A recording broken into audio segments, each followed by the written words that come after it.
জনকল্যাণ নাগরিক সমাজ এই বর্তমান সভার পক্ষ থেকে প্রথমে আপনাদের ধন্যবাদ জানাচ্ছি।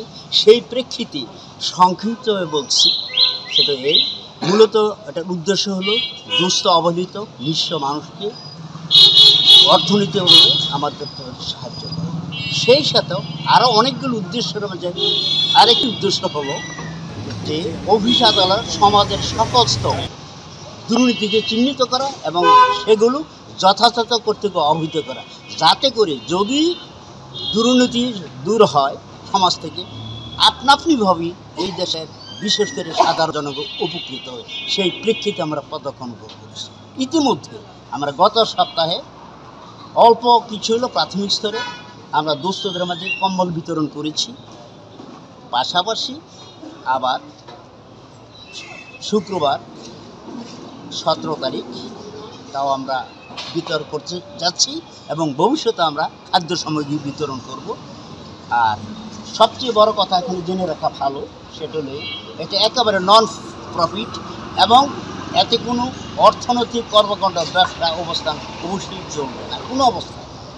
তো আমি আশা করি আমাদের কার্যক্রম সম্বন্ধে আপনারা বুঝতে পেরেছেন এবং সম্মানিত জনগণ যারা শুনছেন আমার কথা সেই উপলব্ধি করতে ধন্যবাদ। আমরা এখন ব্যক্তি উদ্যোগে যার যার সামর্থ্য অনুযায়ী ব্যক্তিগতভাবে আমরা টাকা উত্তোলন করি। আমরা সেই টাকা দিয়ে পণ্য কিনে আমরা দুস্থদের মধ্যে বিতরণ করে আসছি। বিগত বহুদিন যাবতে আমরা এগুলো বিচ্ছিন্নভাবে করে আসছি, কিন্তু অর্গানাইজ হইতে এই কার্যক্রমটাকে ব্যাপক হারে করার জন্য আমাদের প্রথম মাসিক চাঁদার ভিত্তিতে আমরা ফান্ডটা সংগ্রহ করে দিই।